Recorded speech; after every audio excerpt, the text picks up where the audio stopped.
Hola, mi amigo querido. Mira, antes de considerar el asunto de esta semana, bajo el título El cambio de la ley, debemos recordar que el tema del gran conflicto entre Cristo y Satanás se lleva a cabo en torno del carácter de Dios.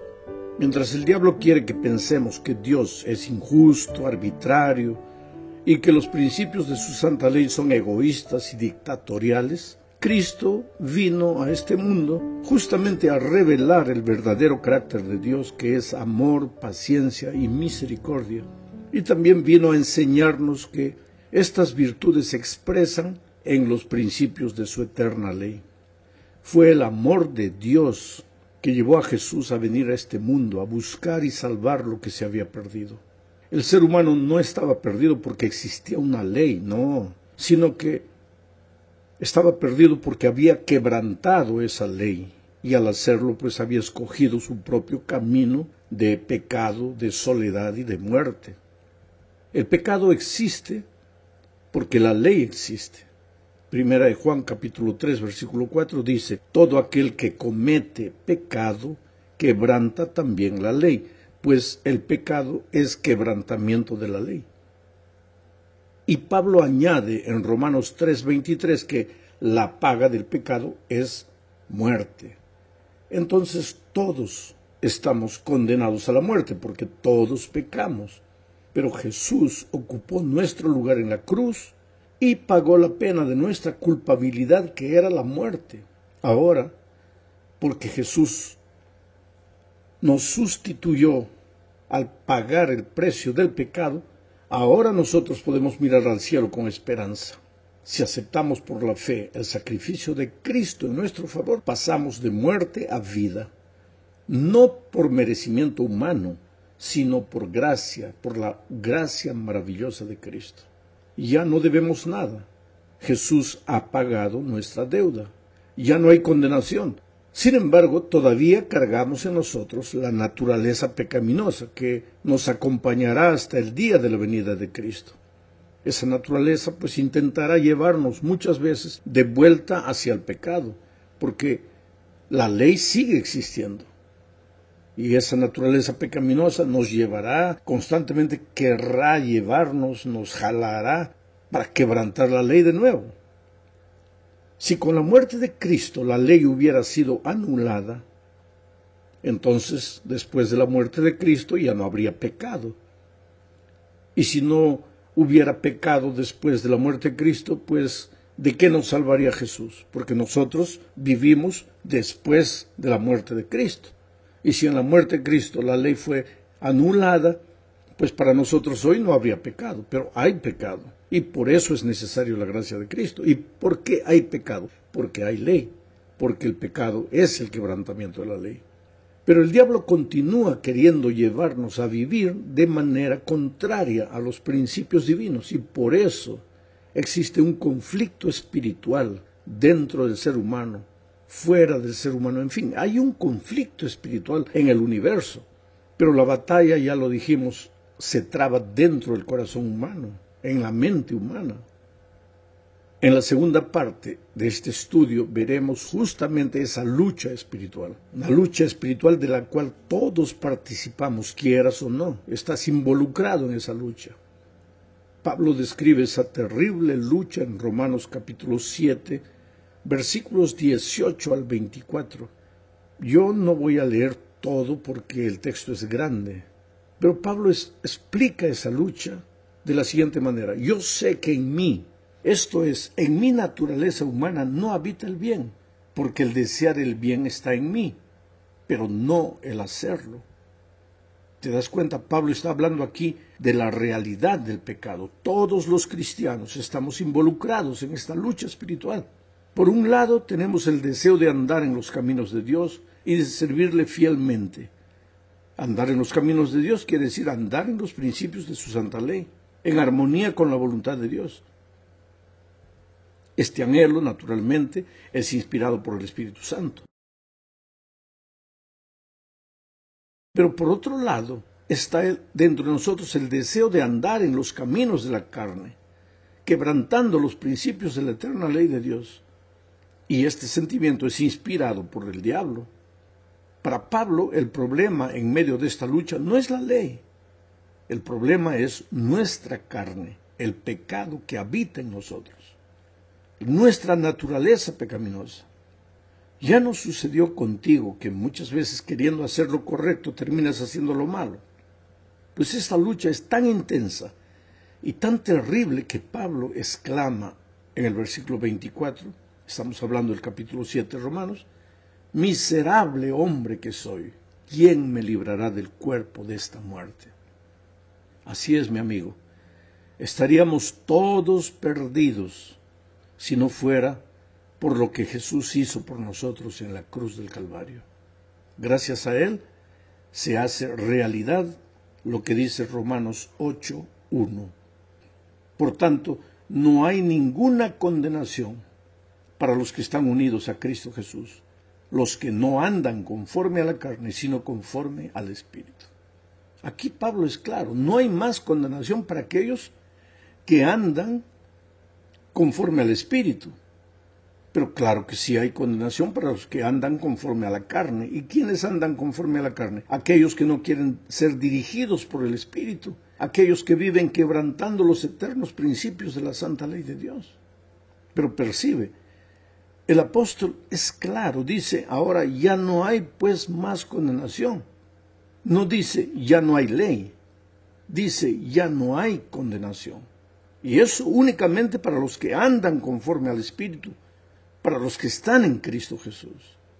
El problema es que muchos cristianos, al sentir esta lucha terrible dentro de sí, no entienden la causa del conflicto, se confunden, y pues como sienten ese conflicto le echan la culpa a la ley. Y creen que la ley ya no debe existir, porque existe el conflicto por causa de la ley.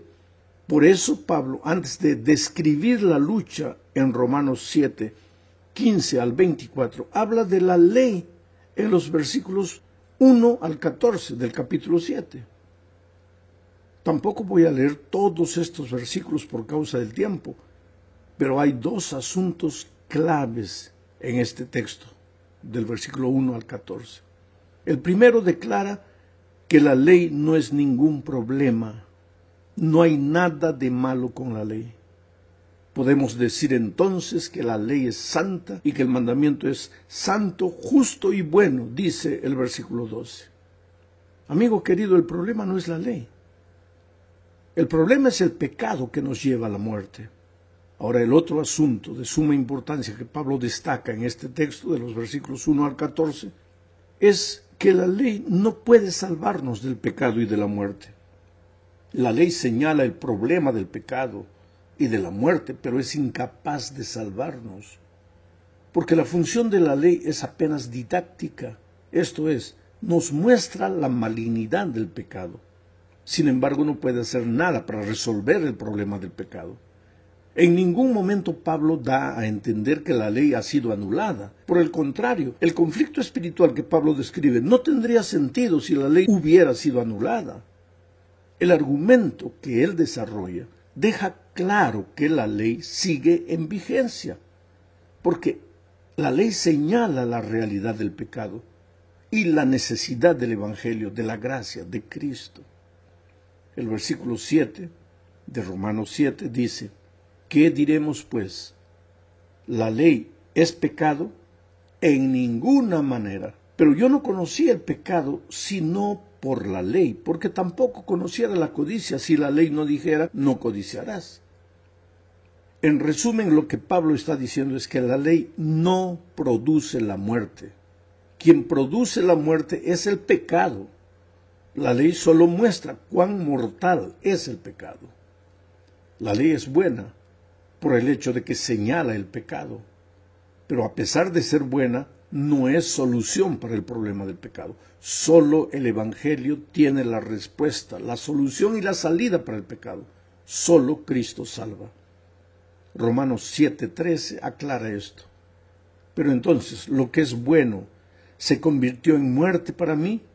De ninguna manera. Más bien el pecado, para demostrar que es pecado, produjo en mí la muerte por medio de lo que es bueno, a fin de que por medio del mandamiento llegara a ser extremadamente pecaminoso. El pensamiento de Pablo es claro. Veamos ahora lo que sucedió con la ley después de la resurrección de Cristo. Muchos cristianos, esta es la tercera parte, muchos cristianos creen que después de la muerte de Cristo la ley ya no tiene validez. Pero en realidad, aún sin decirlo, no se refieren a toda la ley, sino solamente al sábado. Porque sería inconcebible que un cristiano robara o matara. Esos mandamientos sí tienen validad, pero el sábado ya pasó, es lo que dicen. Ya fue anulado con la muerte de Cristo, argumentan ellos. Más todavía, en realidad, ellos no dicen que el sábado fue anulado, sino que fue reemplazado por el domingo en homenaje a la resurrección de Cristo. Para eso, naturalmente, ellos citan algunos versículos de la Biblia, como por ejemplo Juan 20:19, donde se dice que la noche de ese mismo día, el primero de la semana, los discípulos estaban reunidos a puerta cerrada en un lugar por miedo a los judíos. En eso llegó Jesús, se puso en medio y les dijo: la paz sea con ustedes. Ahora, hermanos sinceros que ya no creen en la validez del sábado, argumentan que Cristo ya había resucitado y que ahora los discípulos estaban reunidos para celebrar la resurrección, el primer día de la semana. Pero el texto no dice eso. Lo que en realidad dice es que ellos estaban reunidos allí con las puertas trancadas por miedo de los judíos. El motivo de la reunión era el miedo, estaban como que escondidos. No estaban celebrando la resurrección de Cristo en el primer día de la semana. Otro de los textos que se usa para argumentar que ahora el domingo es el verdadero día de reposo, en homenaje a la resurrección, es Hechos 27. Y ese texto dice: el primer día de la semana los discípulos se reunieron para partir el pan, y Pablo estuvo enseñándoles, pero como tenía que salir al día siguiente, alargó su discurso hasta la medianoche. Aquí el argumento es que los discípulos partían el pan el domingo para celebrar la resurrección de Cristo. Pero el texto, por ejemplo, Hechos 2:46, dice que todos los días se reunían en el templo y partían el pan en las casas y comían juntos con alegría y sencillez de corazón. Todos los días. No era solo los domingos, sino todos los días. El otro texto es 1 Corintios capítulo 16:2. Cada primer día de la semana, dice el texto, cada uno de ustedes ponga algo aparte, según lo que haya ganado, y guárdelo, para que no se tengan que recoger las ofrendas cuando yo esté allí. Aquí el argumento es que los cristianos recogían las ofrendas los domingos, porque estaban reunidos para celebrar la resurrección de Cristo. Pero ¿quiere decir que el domingo había sustituido el sábado? ¿Eso es lo que quiere decir este versículo? No, claro que no.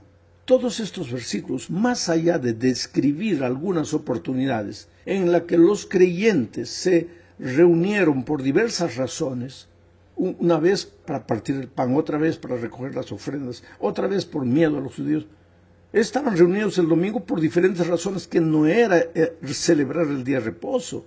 Estas reuniones no indican que fuesen cultos de adoración celebrados el primer día de la semana que había reemplazado al séptimo día, que era el sábado. Claro que no.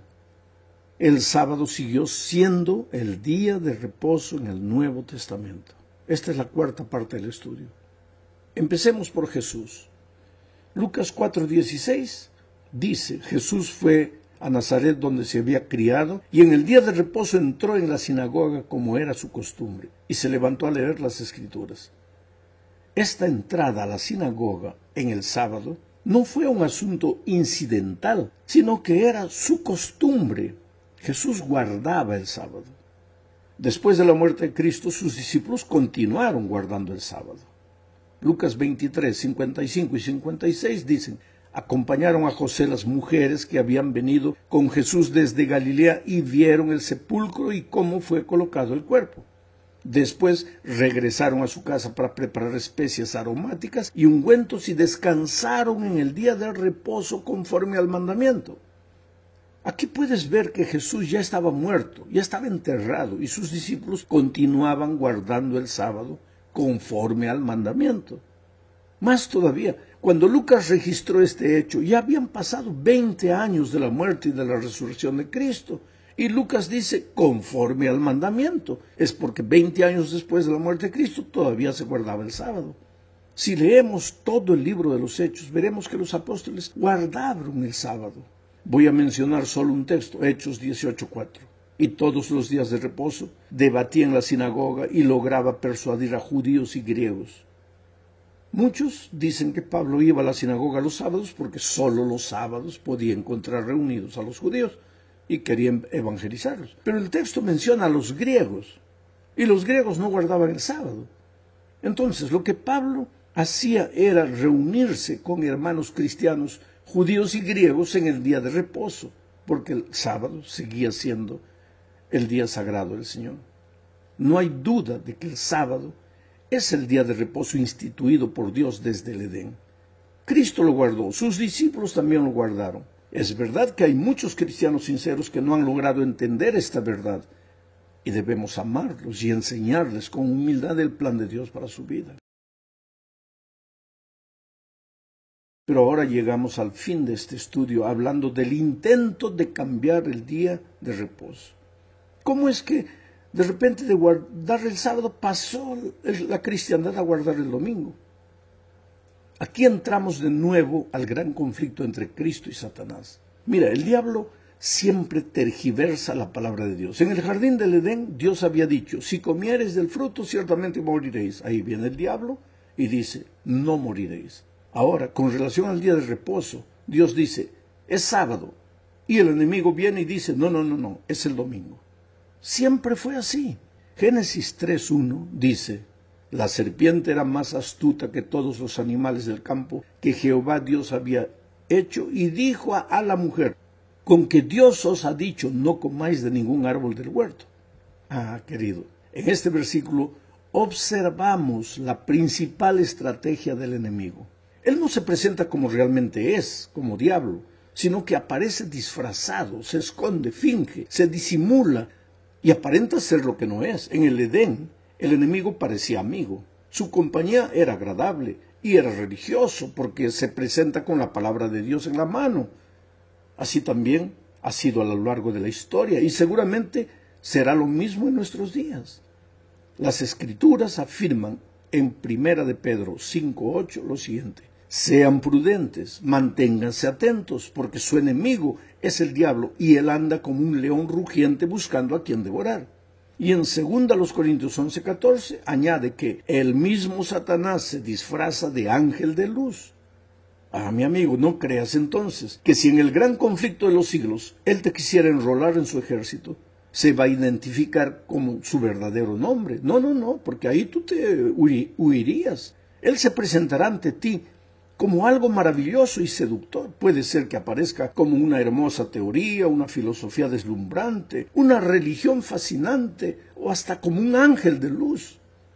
El texto de las Escrituras nos dice también que el enemigo no solo se disfraza a él, sino que también disfraza sus propósitos. No le dijo a Eva que estaba allí para destruirla y para acarrear la desgracia de todas las generaciones futuras. Se limitó a llevarla al terreno de la religión. Usó la palabra de Dios, pero la torció e intentó darle otro sentido. Con que Dios os ha dicho no comáis de ningún árbol del huerto. Dios no había dicho eso, pero el enemigo introdujo una leve modificación en lo que el Señor había declarado. Casi nada, ¿te das cuenta? El diablo es religioso, acepta la palabra de Dios, no la niega, no lucha contra ella. Solo la tuerce un poco, lo suficiente como para conseguir desconfianza. No necesitas ser tan detallista, Eva. No puedes tomar tan en serio la palabra de Dios. Vamos, Eva, ¿en qué se diferencia este árbol de los demás del jardín? Después de todo, todos los árboles son iguales. Bueno, ese fue el argumento del diablo con Eva. Recuerda bien este argumento. porque ha aparecido muchas veces a lo largo de la historia y seguirá apareciendo. No hay que tomar tan en serio la palabra de Dios, hay que tener mente amplia. Dios no puede estar preocupado con detalles tan insignificados de si es domingo, si es sábado. Graba estos argumentos en tu mente, porque se los va a usar mucho a medida que nos acerquemos del fin de la historia. Pero vayamos adelante. La profecía de Daniel 7 habla del surgimiento de 4 grandes imperios universales: Babilonia, Medo-Persia, Grecia y Roma. Después del imperio romano surge un cuerno pequeño en la profecía. En realidad es parte del imperio romano, solo que en una fase posterior y con características religiosas. ¿Qué podría ser este poder religioso simbolizado por el cuerno pequeño?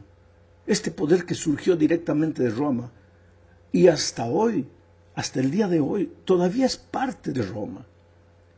Daniel 7:25 describe que este poder religioso intentaría hacer lo siguiente: blasfemará contra el Altísimo y quebrantará a sus santos y hasta intentará cambiar los tiempos y la ley, pues le serán entregados durante un tiempo y tiempos y medio tiempo. Ahora, yo te pregunto, ¿qué poder terrenal puede realmente cambiar la ley de Dios? Ninguno. Sin embargo, este poder religioso, simbolizado por el cuerno pequeño, que nació de Roma, este poder religioso se atribuye la prerrogativa de tener autoridad para cambiar la ley. No hay base bíblica para guardar el domingo. Las personas guardan el primer día de la semana por tradición, una tradición impuesta por este poder religioso. ¿Quién está por detrás de eso? Esta es una pregunta interesante que cada uno de nosotros debe responder. Pero esto es más importante de lo que tú imaginas, porque todos estamos involucrados en el conflicto entre Cristo y Satanás. O obedeces a Jesús o no le obedeces.